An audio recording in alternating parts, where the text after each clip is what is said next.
And What's up, everybody? It's your buddy, Incidental Nerd. I'm here with my pal, Hank312, that's me. and we are For the Pop. On this episode of For the Pop, we're going to be doing one of the old school wrestling talk and randomness. Let's talk about wrestling, or as we like to call it, let's talk about it. Because during COVID, we haven't been able to sit down with anybody to actually have some tacos. Hopefully, when everything clears up, we can get back to doing that fun thing where we would sit down with a person, have some tacos, talk about the tacos, and then talk about life. On this episode of Let's Talk About It, we're gonna have Mr. James Camioni. He is currently the booker and basically runs both freelance and freelance underground wrestling in the city of Chicago. For those of you who are uninitiated, freelance is pretty much the premier independent company in Chicago. It runs out of Logan Square Auditorium, Right. and they do monthly shows. And Hank and I are huge fans, so it's fun to. We've already sat down with James before, long ago, probably about 3 years ago, but we're about to do it again. Hell yeah, man. I'm excited to do this again under the new umbrella. It's still new to us, right? Hey, listen, if there's a radio station here in Chicago that can still 3 years later keep saying the new 104.3, brother, it's been 3 years. It ain't new anymore, but it's still the new For the Pop. Let's talk about wrestling. We That's got right. different umbrellas. We got the Let's Talk About It. We got the panel shows, and we got the just you and I just catching up, seeing what popped us for the week. But yeah, man, And we're don't waiting. forget Incidental Nerds TikToks. Absolutely, they're popping. It's taking the internet by storm, man. But yeah, it's exciting to get back on here. I sent James the invite. He'll Excellent. he'll be joining us momentarily. I also got NXT on my second screen going. I We will got be watching that after the interview, so no spoilers, no please. spoilers. Just right now it's a tag team. It's MSK versus Imperium. I will tell I'm gonna. I will say I'm very disappointed. Missed opportunity. Shotzi Blackheart should be hosting Halloween Havoc again. Fair. Period. I don't know why they didn't do that. Right. Right. It's very disappointing. Yeah, I agree.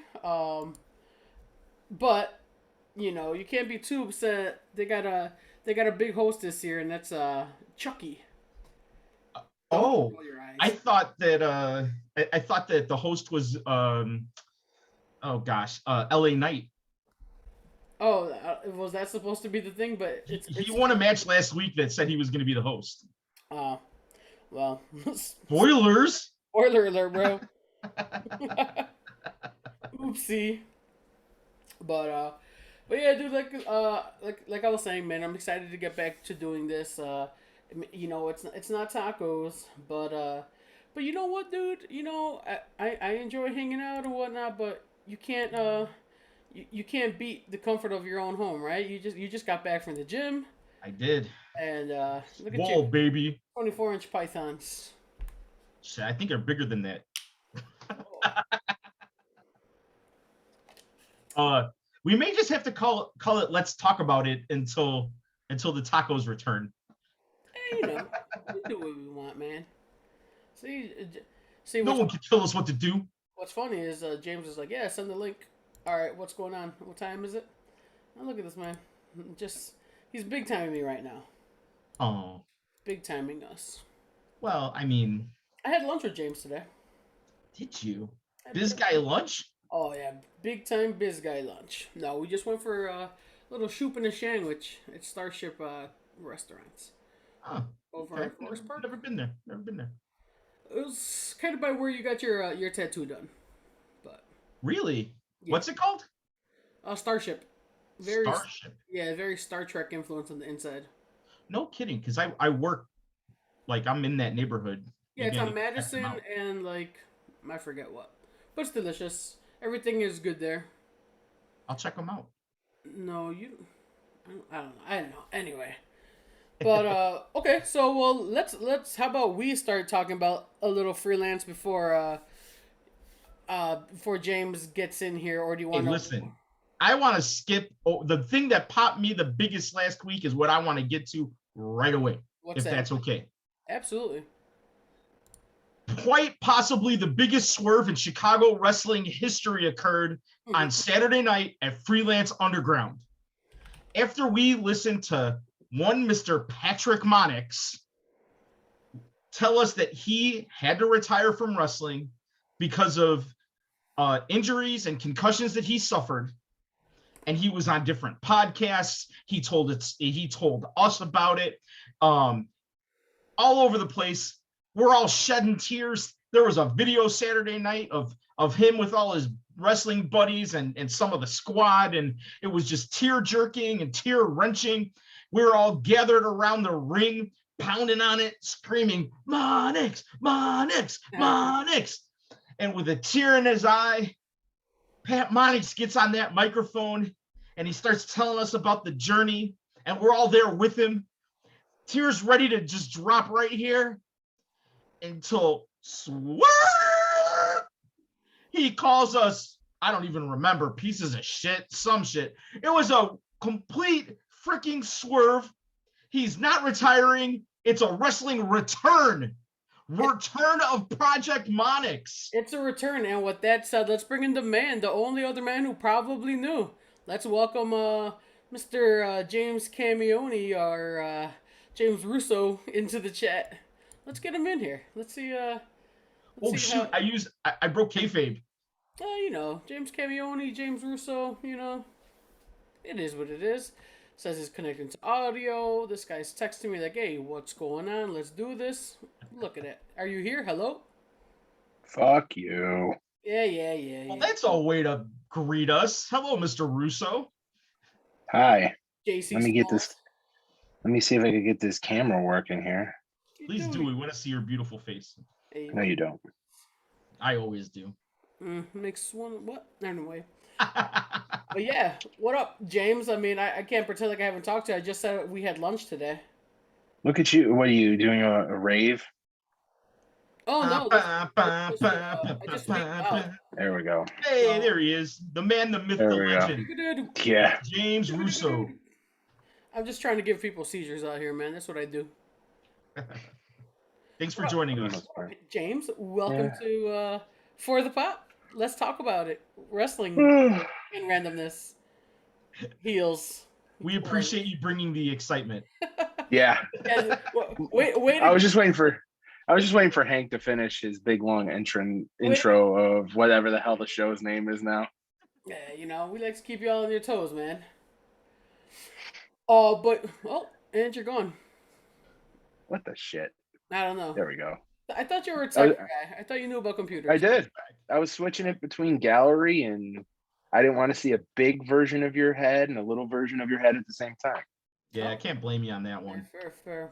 Well, anyway, let's get right into it, man. Right? We don't got all night.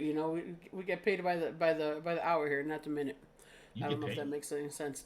Before you got in here, we were talking about the big swerve of the weekend, and right before you came in, we were talking about you possibly being the only other person who that knew about this going on. So we're talking about what a tearjerker was. I need to stop you right there. Go ahead, stop me. I went up to James after the show. Mm-hmm. You called me a son of a bitch. And I said, "You son of a bitch, what a fucking swerve." And he looked me dead in the eyes and he told me that he had no clue. So I have to take him at his word. Nah, I don't buy that. I said, what are you talking about? That son of a bitch. I can't believe he did such a thing. Well, not even the booker knew. God damn it. No. Of course not. Why? No. Monix went into business for himself. These young kids, man, they just they want to tug at the heartstrings, and we'll see what happens next. I mean, maybe he'll be welcome back to the freelance. Maybe he's gonna finish business. Who knows? I mean, maybe Caleb versus or Two Juice Andy Long versus one Project Monix. I don't know. Hair versus hair match. There needs to be retribution. Please, that mullet's got to go. Oh God. If he didn't look homeless before, he looks homeless now for sure. Well, James, I do have to say, I should have expected something was up when you were handing your baby over to Pat? I didn't hand anything over to Pat. Okay, well, Andy Two Juice Long did, but that's your baby. I should have known something was up. How did you feel Well, about hey, that? Did he steal it from you or what? I don't have it. That's what I'm Monix saying. has it. How did Monix Cooper has it. get a hold of it? I'm trying to figure out how Monix got it back and away from us. Mm. Because when he bolted out the door, the belt was left. It was in my pile of stuff that needed to go home. I was bringing it back to its sanctuary, and the following day I was like, wait a minute, where the hell's the belt? You know, And then I saw the picture he posted on Instagram, and I was like, oh, I guess he returned and took it. I have a theory. So- Noel, I think you have the same one. I do. I had noticed it was a little weird, but Chico Suave was wandering around the Church Street Brewery, and he had a like evil mustache drawn on his face. The Wario. Perhaps he snuck in the back and got the belt for Pat. It's possible. I wouldn't doubt it. Yeah. He did say, Ishmael, get the car. So Oh, well, then I mean, that's collusion right there at its finest. I mean, we Little bit of know collusion. Pat and Chico love each other. You know, Project Chico. Project Chico, a force at Gali Wrestling. So, Gali Lucha. Lucha. There you go. I mean, Oh, even sorry for the even yawn. the godfather of Lucha Libre in Chicago, Carlos Gali was gotten. Yeah, Mhm. I mean, Pat They did were Pat did this whole farewell tour, and he swerved everybody, man. Swerve of the century. Or it was people it was a actually nice about him retiring. piece of work. Absolutely, It was. It's so funny. I was a little conflicted because being that we worked in the business, I use that very, very loosely, but we've done shows for Carlos doing commentary, and you know, Very loosely. gotten to know Pat a bit.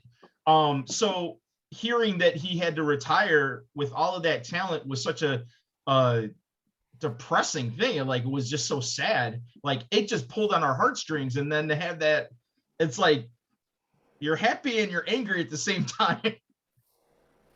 Yeah, that's the beauty of wrestling, though, right?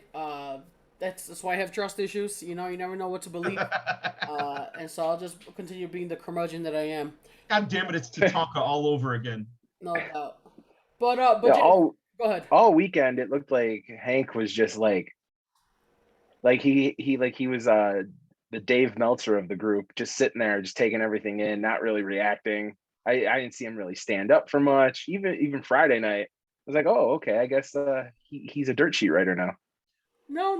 I mean, sign up for my OnlyFans or Patreon, and that's where I do my show reviews. Well, see, he's taking clips now. I don't know if you noticed, but I did notice. Yeah, some For the Pop clips really got some action on the internet. I mean, you know, when the action comes to me, I'll do it. Unfortunately, Saturday night I was stuck behind a photographer and the roaming cam, so not much I can do there.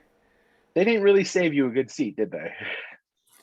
We picked our own seats, and I'm never gonna pick that area ever again. I mean, it is what it is. But anyway, yeah, enough about this weekend. This weekend was fine and all. Great. Well, it's been a while since we talked to you, obviously, right? I mean, I talk to you, I hang with you, but maybe people that listen don't have as much access to you as we do. So you're basically running all of Freelance now. Yeah. Freelance Underground. Save me. Hey man, we're always a phone call or a text message away, right? But so tell us that experience. Like, tell us as much or as little as you want. Like how that came to be. Sure. Yeah, go for it. Do you see the bags under my eyes? Yeah, those have always been there. They're twice as big now. You know, it came to be. Matt Nix needed time away. He has a very small trust circle now, thankfully. Trusts a lot of people that didn't necessarily do what was right by him. Right. So this time, Opportunistic people around him. Too many opportunistic people, all looking for the almighty dollar. Right, right. And not actually looking to help him out. So this past time, he's like, I would like you and Isaiah to take the reins of the school and the company and essentially just do whatever you need to do to make things better and while keeping the essence of what freelance is. So we did. It was a foregone conclusion that I didn't want to see something that he worked so hard on and so many ups and downs with. I didn't want to see it disappear or get into the wrong hands. So instead of allowing that to happen, of course, I was going to say yes. And Isaiah, I mean, he is the head trainer for the academy. So he didn't want to see the academy get mismanaged by anybody else. So he said yes as well. Mm-hmm. And then me and Isaiah are doing all the booking for Freelance Wrestling now. Right on. Yeah, on top of everything I do for Freelance Underground. So. Well, you got a very helpful partner in Two Juice Andy Long there, so that helps carry some of the weight, I'm sure. Well, we already knew that you were one of the busiest men in the biz anyways, so it's got to be twice as much now. God. But God bless you. God bless your work, man. Honestly, because what's coming out of the academy, you've got some great talent coming out of the academy, and I was partial to the Underground show this weekend, but you guys put on 2 great shows this weekend. And one of the things I kind of wanted to touch base with you on, because it's something that I think I thought about, and we just did a fantasy draft. I watched. Yeah, and the funny thing is like, because we had some parameters that we put into it, and it made me think about you a little bit, because it's like in the current hold on. It made you think of me after the fact. What are you talking about? He was a little upset. I got I'll go GMF myself or GFM myself when it comes to fantasy drafts. And then I got you run 2 companies. I'm like, I looked at who was picking and choosing, and I was like, there was another person that runs a company in your fucking that's fair group. No, that's fair, James. That's fair. But we basically, I was just busting balls. Okay, but anyways, but my question was in the current wrestling climate, when we're talking about the fact that you now have AEW as a fully functional company out in the biz, and still obviously WWE and some other companies as well, but most of the other companies, the bigger companies, still have talent that's wrestling on the independents, but they also have contracts that limit them as well. So being that crop of independents that maybe we were used to seeing pre the COVID era, a lot of those people have been kind of snapped up. And so there's this, in at least the way I look at it, is like this new climate of like, obviously there's the Effies, the Danhausens, the Warhorses of the world. There's still your cream of the crop of the indies, but it's also who's going to take that next step up. And like, so it must be really difficult to book now with the limitations that this presents. You know what though? It's almost like what Punk said during his big shoot promo he did. Everyone's just a cog in the wheel. There will be somebody else that when that cog is gone, that's going to replace it, and the wheel's going to keep on turning. Mm-hmm. It's just a matter of being on top of who's going to be that next cog, right? And trying to capitalize on their availability till their availability is no longer around, and then you got to find the next person. So having the academy there, to like feature, try to feature as much as we possibly can, and still give you guys a great show. Like, obviously you guys are freelance faithful, hands down. You're going to come to pretty much every show when you're available to. Nerd. I know you're not as available as Hank is for now, but you're going to. Ooh, yeah. We mean for now. Yeah, you see, You know, what do they say? Distance makes the heart grow fonder. I'm a wild card. Let's keep you on your toes. Hmm. So anyway, We'll be there. yeah. So, and trying to introduce them, but still give you, the talent that you do know, Yeah. and make it compelling that everybody gets their fair share. I mean, it's always going to be a challenge, but yeah, the cog will be replaced by the next person, the next person, the next person, the next person, the next It's person. always that mentality, right? Next man up. Yeah, Yeah. and compliments to you.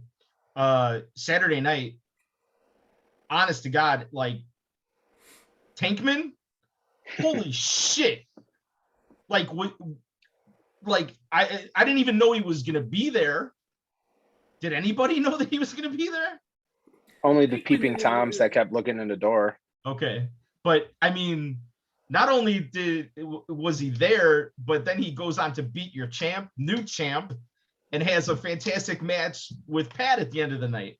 And that's like, in terms of up and coming, I mean, that's one of them right there. That's I've shared my thoughts with you today about that. That's big time. That's big time for Tankman. That's big time for the brand. Big time for Underground. You know, I just think that was awesome. It's a nice change of pace, and as a fan, it really gets you excited to see where that's gonna go. It and the funny part is, like, you guys are the ones that really made the decision for us. It was just a matter of how we were going to get there. I mean, Tankman, the reaction he got in June, it was like, oh, okay, shit, maybe this is the guy, and just trying to find the right fit, the right person to, I mean, Jeff's been champ for a long time. I mean, 18 months of it was the pandemic, so you can't necessarily count that, but Jeff's a two-time, underground champion, and trying to find somebody that was going to take the title off of him, it had to be the right fit. And Tankman's got the perfect attitude.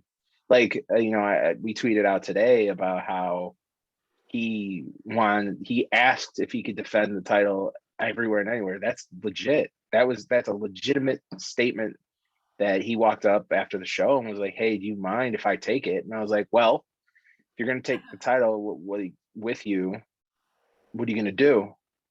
And he's like, I want to defend it everywhere I can that will allow me to, if you're okay with that. And I'm like, I've heard a lot of people say this and nobody's really done it. So if you're going to actually do it, do it. Otherwise, why, it'll be here for when you're here. Obviously, we want our champions to carry the titles. Tankman not being in the state of Illinois, and, the cost of the championship, and you never know what could possibly happen. Right. It's a little leery, but he was so positive about everything, and he wants to help grow the brand. And I mean, he's a superstar himself. I mean, he's on MLW, Right. so he, and for him to ask if he could do it, that's the first one that actually asked and was pretty adamant about wanting to do something like that. That's Well, awesome. that's awesome to hear, because that means he's taking pride in it, right? He's just not seeing it as I mean, let's be real. There's too many wrestling companies to name, right? Or independent wrestling companies to name, and every company has a title and this and that. But you know what? That's proof that, one, he wants to work hard, and two, that he believes in your brand, that he wants to Yeah, take that title man. and travel with it. Because I'm sure any company would be happy to have him carrying that title, but does he really want to carry any company's title around? Exactly. I have so much good to say about Calvin Tankman just as a human being now, because of just that one little question, like our little blip on the map, the underground blip, not the freelance totality blip, but the underground blip is nowhere near what freelance is yet. We're hoping to eventually get there. We work smaller venues in the suburbs. It's not in the city where there's hundreds of people looking for something to do on a nightly basis. Right. So, for him to want to do that and get the brand out there a little bit more, which brings viewers to IWTV, which then makes IWTV happier with us, which puts more money in our pocket. And I've always been a proponent of You know, obviously I want to make money. I don't want to be broke. I don't want to lose money. But if we make money, I have no problems putting it in the pockets of the people that helped us make the money. And Tankman, geez, I mean, I can't say anything more about it other than what I've already said. Right. No, I got you. I mean, I think we're all very high on Tankman. Like you said, the crowd itself spoke volumes for it. So that's what's up. You know, be as vague or not as vague as you want. Like, what is your game plan, or how do you foresee differentiating freelance and freelance underground? You're Not going to have your necessarily that. crossover talent. You're Right. going to have your crossover talent regardless. Um, my goal in underground, like I was saying earlier, is to still feature the academy students a lot, Farmers. give Right. them more reps, because the first two freelance shows definitely have been more student heavier than they've ever been. But that's going to eventually, you're going to have to tie the students in with, the talent that isn't necessarily available right now. Like freelance use a lot of talent from Canada. They're not allowed to travel yet. November 8th is when the borders open from Canada to US without any repercussions whatsoever. No. So you're going to have all that Canadian talent trying to come back. And then you have all the other talent that's usually working there that haven't had the opportunity to come back yet. So, in a lot of that talent, underground, we at underground didn't necessarily use. We used some of the Canadian talent whenever we could, but it's still going to be focusing on the future as well as mixing in a lot of the people that you wouldn't necessarily see in the Chicagoland area versus freelance, where it's a little bit more talent heavy, like well-known talent heavy.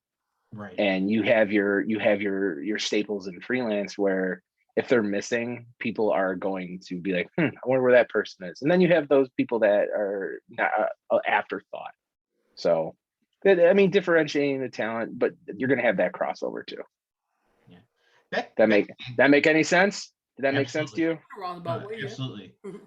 Back to the academy. Thanks, nerd. I get a half-ass answer from Hank. I get a full yes from you.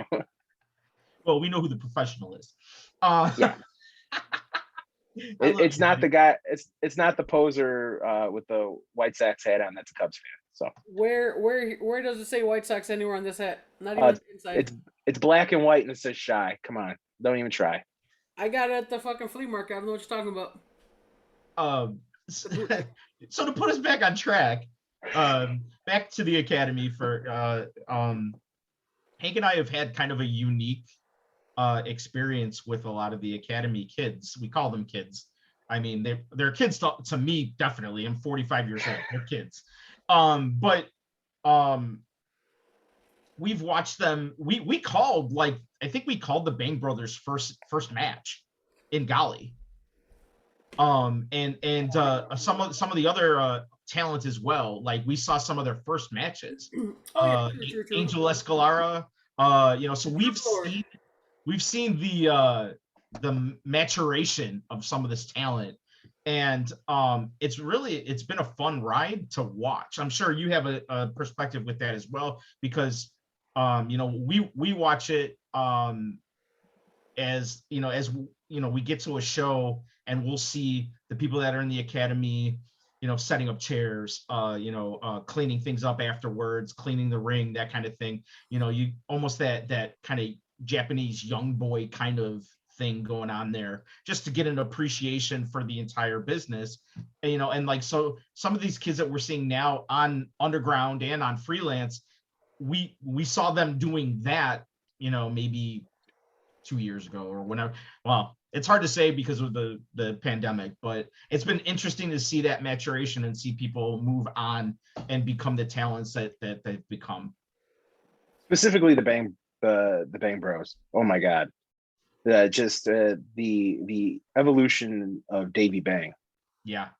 Well, going from that cowboy to just getting bigger. He got bigger in a good way. That's what I was gonna say, And man. You Yeah, can notice that with a lot of the students. Their bodies have obviously changed, and that's what you expect, right? Because they're all young and they're training. Just their August got maturation as ripped. performers. Yeah, August. August has gotten a little bit bigger and leaned out. Yeah, Yeah.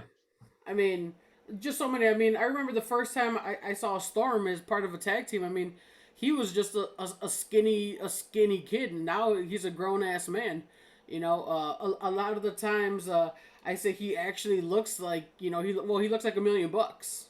You can tell he's put in that work, and just not just those guys, but a lot of the academy kids. You know what I'm saying? Uh, Yeah, no, I get what you're saying. yeah, I mean, all they needed was opportunity to rather. I mean, for the most part, excuse me, for the most part, they did nothing but work each other for right. so long. Yeah. Whether it was at Golly or it was practice matches at the school or it was pre-show matches at Freelance, Right. they worked each other, and there's nothing wrong with that. But you're never going to get better if you're only working the people that you've trained with, because you're literally doing the exact same thing over and over and over again. Yeah. It's insanity, essentially. So, I mean, the Secret Stash show, I think, is where the breakout for a lot of people began. And, and just Escalara, nobody believed in that kid. Nobody did. And I was like, well, you know what? Let's give him a chance to work with somebody that nobody believed in at one point. Cole Radrick. Nobody believed in Radrick. So Cole was already like, okay, no, this kid's me. I'm going to make this happen. This is going to be his best match to date. And he did it. It was, yeah. It straight up was my favorite match of the night. More, not because it was necessarily the greatest match. It was still good. It wasn't necessarily the greatest match, but it was the fact that so many people were like, oh man, you shouldn't have done that. Really? Why? Okay, well, here, now you pissed me off. I want him to prove you wrong so that I could go to your face and go, I thought you said. And that's exactly what happened, but it's specifically with two people. And they were like, man, we were wrong. Yeah, you were wrong. You didn't give the kid an opportunity. You remember someone that was not properly trained, didn't know how to act in front of their peers. And he's a young kid. Angel, I think, is only 20 years old Right. now. He's not even, he can't even drink yet. Well, legally, he can't even drink yet. So, people had to eat crow, and I felt great because I was able to help that kid out. Trevor Outlaw, another one. He needed that match against Effie. He needed that match because if he didn't have that match, I don't know if Trevor would be where he is now. Trevor's more comfortable in his skin and his ability, and he's more eager to do things now that he wasn't necessarily would have been able to do before March. Yeah, you can see the confidence of Trevor now. He's finally comfortable in his character, and I mean he's just going to keep on growing and learning. Yeah, he's one that we've talked about in terms of like it's almost like he's like so close to maybe taking that next step. No, I next step. Wait and see on the next step, but he's definitely at the point where people are starting to notice him. But where he's at right maybe now, not contract notice. No. But I mean, I'm not saying he's getting noticed. I'm not saying that giant step. What I'm talking about is like, he's getting some buzz, and I think he's gonna find himself not signed, but he's gonna find himself booked in a lot of companies because they're gonna want to bring him in, and he's gonna make noise there. He's a full package. Definitely. He definitely he has the one thing that you can't teach. He's got charisma. His charisma and his abilities are to play a character, to be a character. You can't teach that. That's something you either have it or you don't. You could develop it. You could get better at it, but you're not necessarily going to have that, if that makes sense. Yeah. So Trevor has unlimited potential because he could talk public speaking is difficult. When I was growing up, I couldn't, without shaking, and this would not be happening right now. I would not be able to do this. I wouldn't feel comfortable. Yeah. Maybe it was the matches you referred to with Effie that flipped that switch for him, because you could tell, you can really tell a difference. The way that he interacts with fans now, when you go up to him just to like, on Saturday after the show, I was like, hey man, you killed it. And usually he was very humble and be like, oh, thank you very much, blah, blah, blah. And instead he's like, that's what I do. Like, and it was just that change in like, he's still there, he's still the outlaw. Right, exactly. And then, I mean, just the last person really to touch on is August and Jordan Oliver. That really is what I was like, okay, there is something in August, something I couldn't see that others were seeing. That match with Jordan Oliver was also really, really good. Yeah, that one surprised the shit out of me, and I knew August was talented, but that one came out of nowhere. That I think was my favorite match of that night. And when you're talking about the Bang Bros with Davey and August together, like the tag team stuff that they're doing now is just ridiculous. Yeah, it's a lot crisper than it used to be. Oh yeah. I don't know what they call it, but when August puts Davey on his shoulders and they do that spin into the spear, oh, it's beautiful. That was a conversation I had with Davey. I was like, that spear looks like shit. And he's like, what do you mean? I'm like, it looks like shit. I'm like, it's a cool ass move if you can do it right. And he's like, wow, what do you mean by that? I'm like, you're pausing. It's got to be one fluid motion. If you can't do one fluid motion, don't do the move. Right. And sure as shit, they got it down to where it's literally he goes up, they spin, victory roll, and Davey shoots out. Yeah. So kudos to them. Like that, and the main thing with students is they listen. They listen to critiques. They don't fight you on the little stuff. They want to be better, and that's so damn important. Yeah, that's awesome to hear. I mean, obviously we've gotten to see their rise and continue to support them. Another question, I guess, would be for Isaiah, but I'm sure you guys compare a lot of notes and talk to each other, obviously. What are maybe 1 or 2, 3 names that to look out for in the next crop of students that necessarily maybe haven't gotten a lot of time yet or are still looking for their first match? The one Isaiah is really, really high on right now is Alfonso Gonzalez. Yeah. You've seen him a couple times. You've seen a couple times. He's a good hand right now. It's a matter of him just getting more comfortable into his character, who he is, and what he's trying to come across as. And then there's the kid who did the pre-show with Chico, Xavier Sky. Xavier Sky. Yes. I thought he had a really good showing. He has a good look about him. I saw him Saturday night. I went up and gave him a little some knuckles. Said, "Hey man, good a little dap," as the kids call him. Give him some props. It was a good showing for him. I saw him walking away like, I can't believe I got a fist bump from Hake 312. Yeah, I'm sure. highlight of the night. So I mean, right, those two are currently the ones that I'm aware of. Gotcha. But the ones that haven't even, there's so many that are just like, they're good people. Mm-hmm. That you hope that the talent is there too. Right. Just dealing with them all, it's refreshing after having so long with no students that were around, and now you got a plethora to choose from to help you out, and it's nice. It's a great feeling, at least on our end, of having them all there, that they're willing to just basically do what you ask them to do, and they don't put up a fight. I feel you. No, and speaking while still trying to be respectful to them as well. So I know sometimes I sound a little bit more abrasive than others. So I'm always like, oh, sorry if I sounded rude. Like, no, you're fine. I'm like, okay, good. No, I've spoken to I've spoken to a few of them that haven't hit, you know, like we haven't seen yet. We've seen them out there cleaning or setting up chairs, and that especially Jen Doe is my tattoo artist.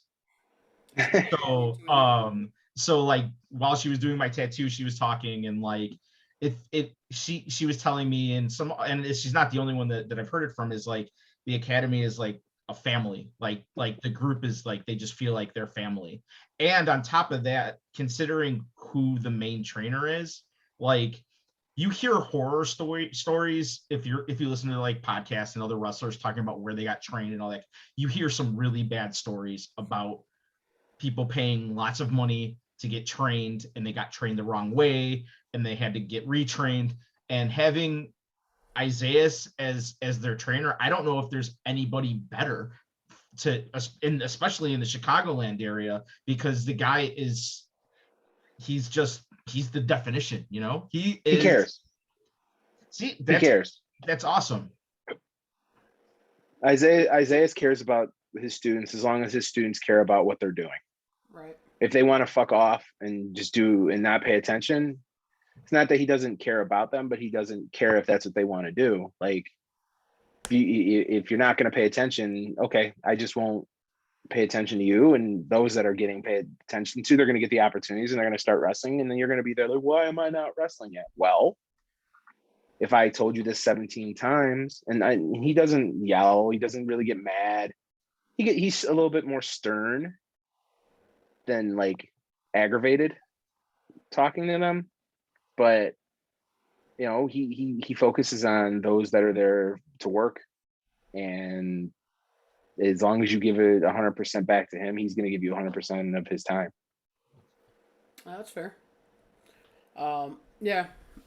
Sorry if I'm putting you to sleep there, Hank. No. It's I was gonna say I had one more wrestling question for you, but I mean you kind of answered in a way, because I was gonna say, like, what do you do about like students who have been there for a while and maybe just seem like they're not getting it? And I mean, there's only one person that, at least that I know of, where they talked to the person and were like, hey, look, you're just not getting it.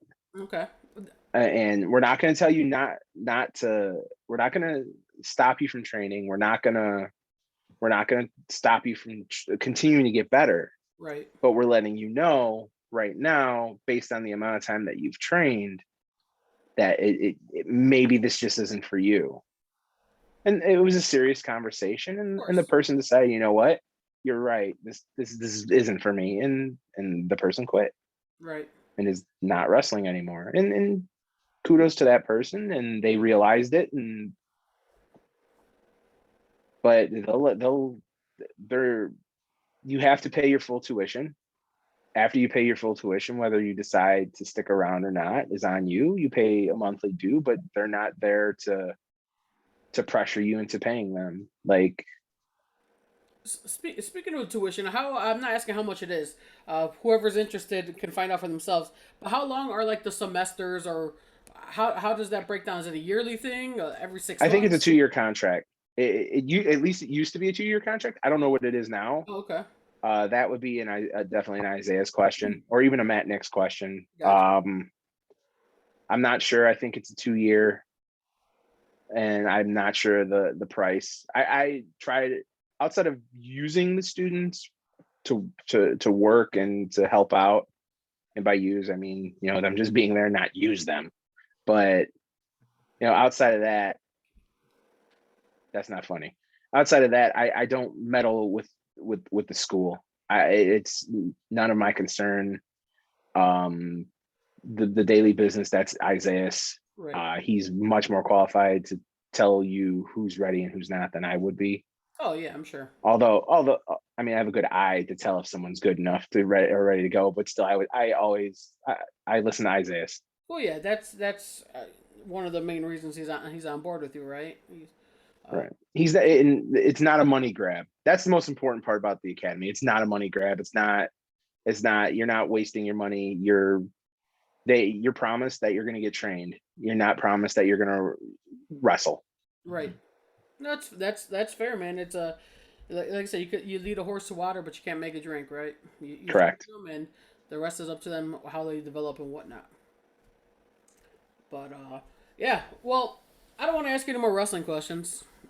Yeah, the idea. You're the first one that we're interviewing under the new For the Pop banner, and the reason why we changed our name was because Wrestling Talk and Randomness was kind of an awful name, but other than that, because we don't, obviously, look around. You've been to the house. Wrestling is not my only love. Same thing with Henry. Although if you look at his room, you wouldn't know the difference. Just wrestling. I mean, you look behind me.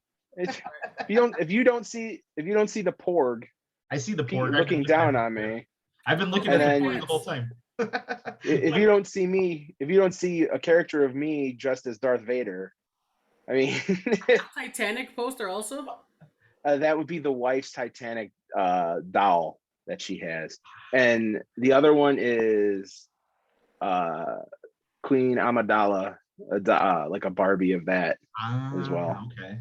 Well, that's where I think, Henry, where you were headed, and definitely where my mind was going, is like, so when you're not dealing in the wrestling world, what pops you?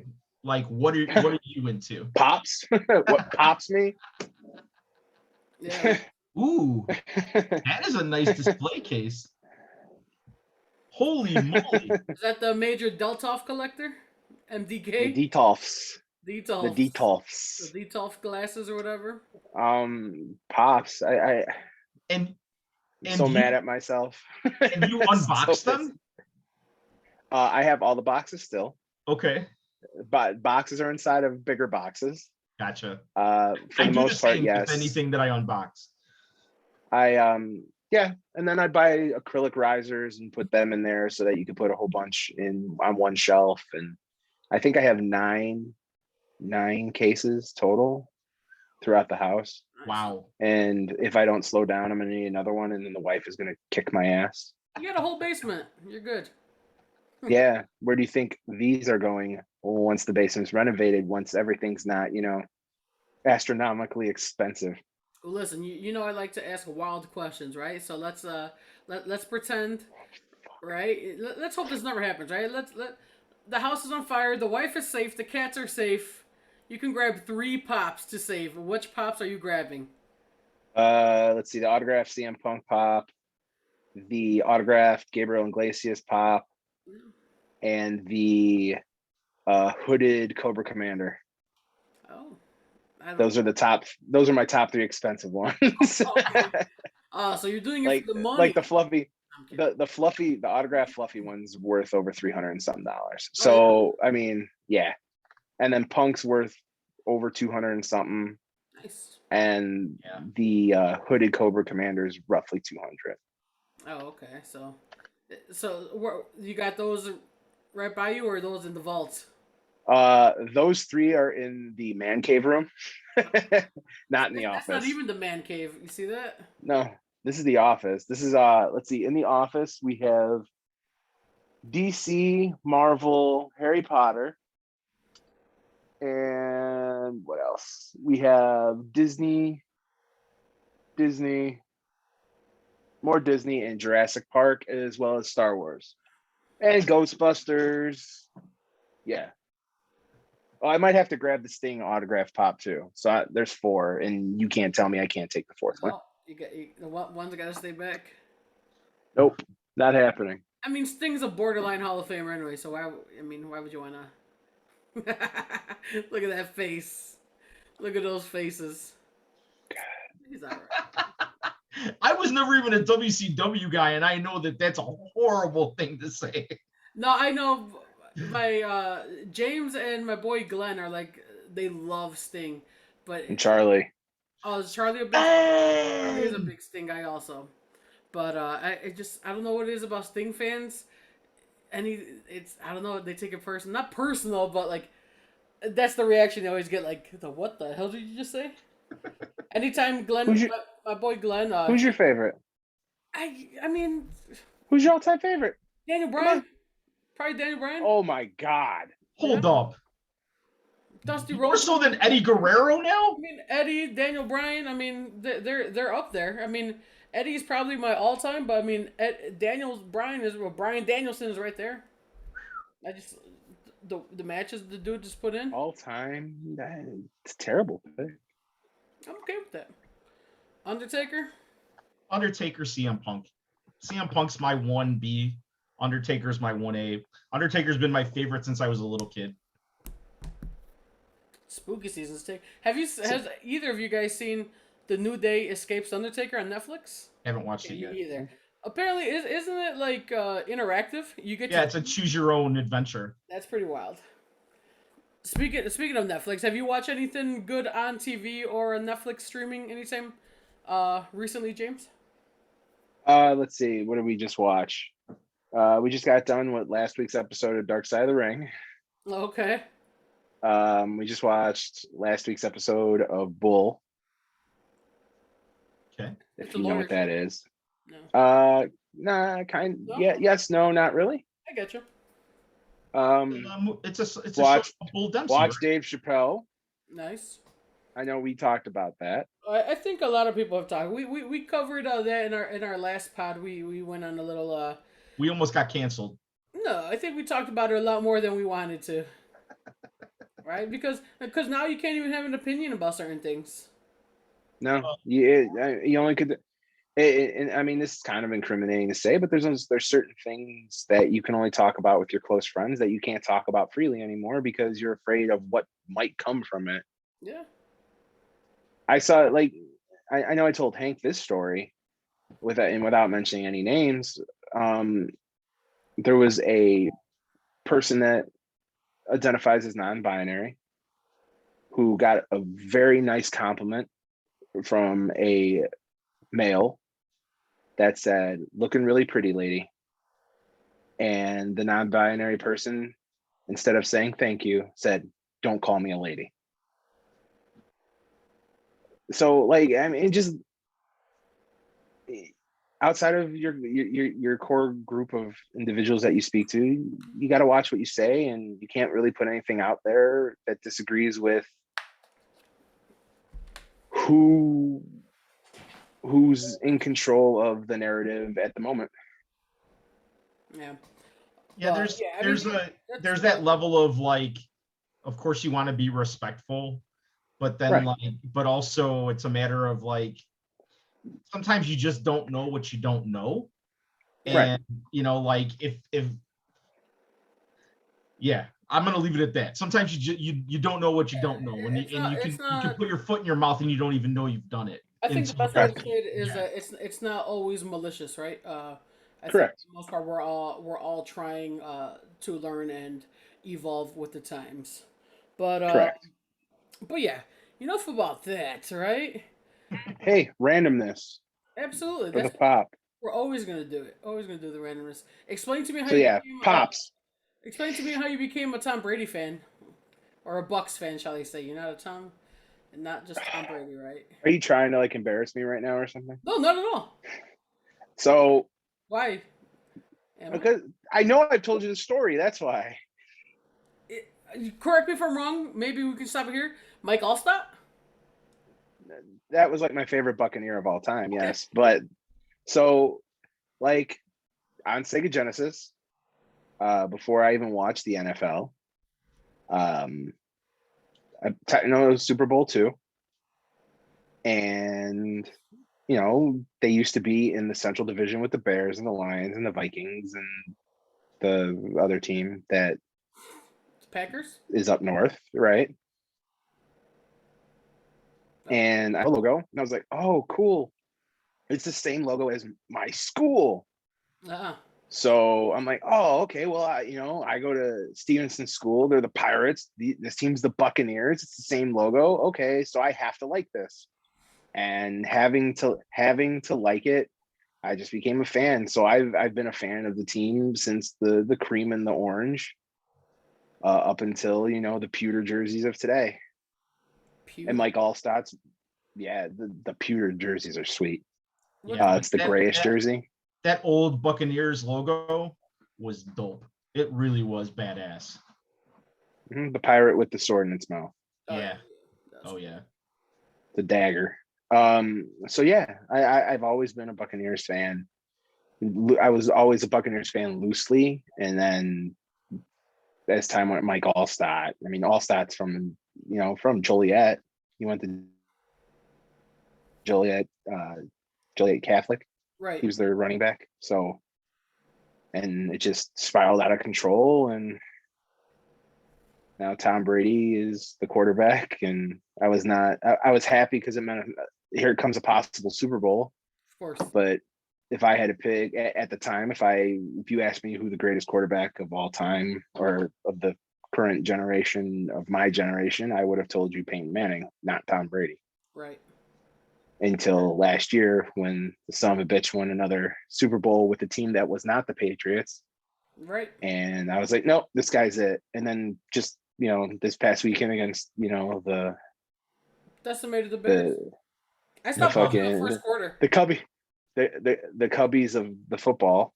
The man set a record of his own. He's the only one to ever throw 600 plus touchdowns in his career. So Can I piggyback off he's the that? GOAT. I'm sorry to interrupt you. How about Mike Evans? He gave the ball away to a fan. Didn't even realize he did that. He did He it. was just in the moment. What would you have Like, done? Would you have accepted the offer, or would you be like, Brady, you want this? oh, Bid on this shit no. on eBay. No. Oh, you want this? All right, let's negotiate.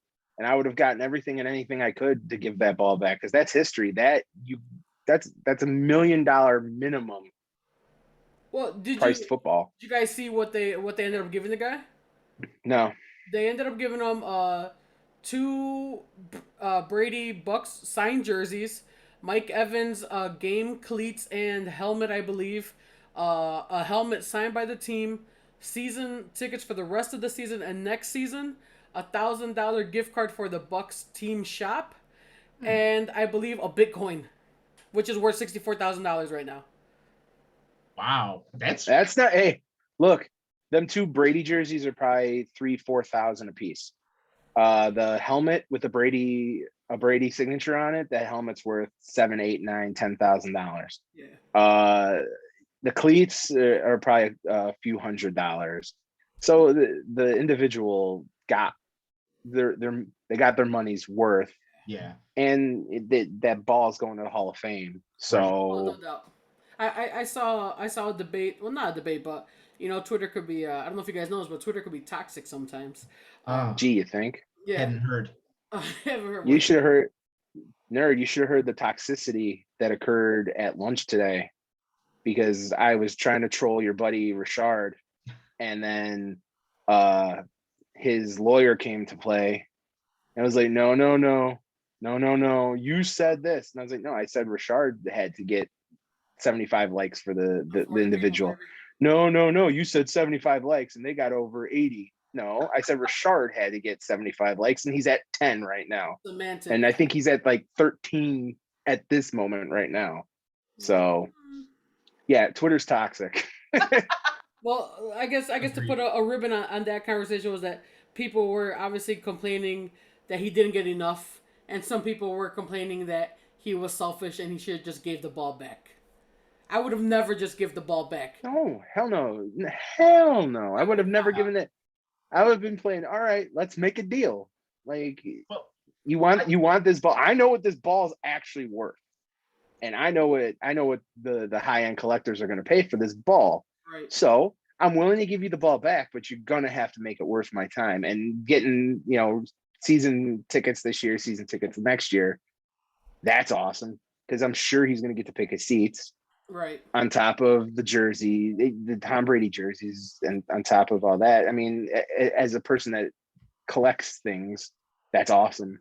Right. And what are you going to do? You're going to take the football to your grave with you? So now it'll go to the Hall of Fame, where generations of football fans are always going to see it, as opposed to the individual that was handed the ball, and it would have went home, or it would have been sold off and went somewhere else and never seen from again. Yeah.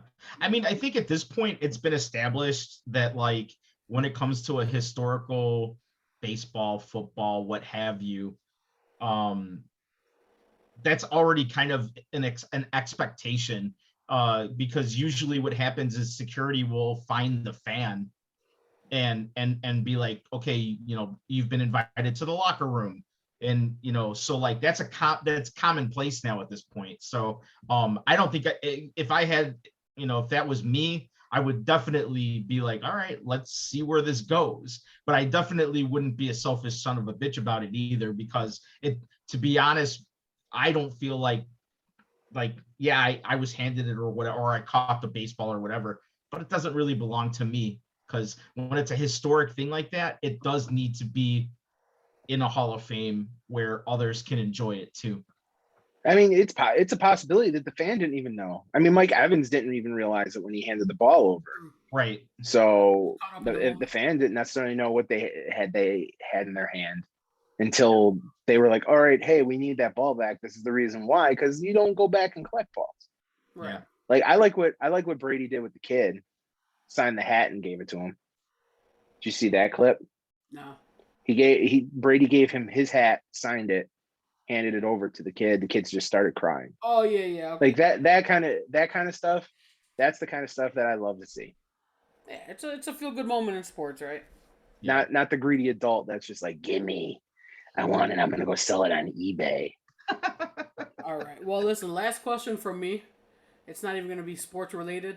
What's your ideal favorite sandwich? Feo. What's Feo? Your ideal favorite sandwich. If you had all the ingredients next to you right now, you had a case of the munchies, not saying that you partake in anything, what would be your ideal sandwich? Oh, you already know like what my ideal sandwich is.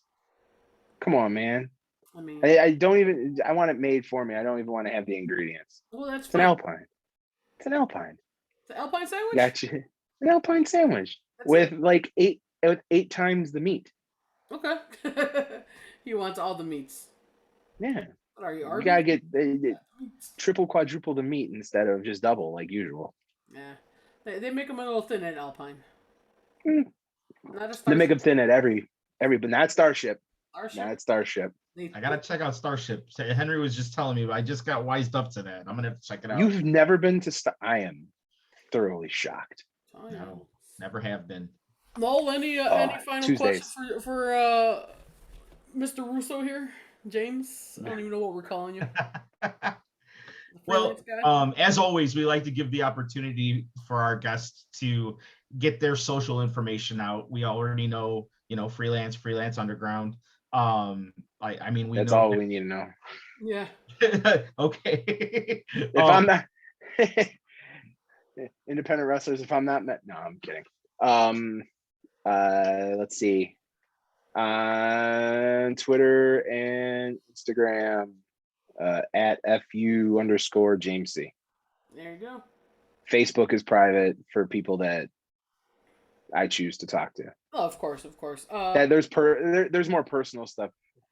There's more personal stuff on Facebook than there is on the other two. So. Oh, no doubt. You got to keep it. You got to keep something personal. Gotta keep some stuff close to the vest. Other than that, when the next shows?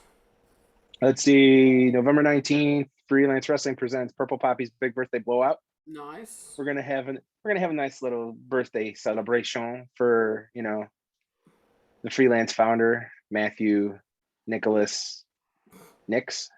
The Purple Poppy. And the Purple Poppy himself. And then December 4th, we return to Church Street and follow up the final phase with You're Gonna Shoot Your Eye Out. Great show name. I love it. Yeah. Oh, that's the show. I was like, I get it.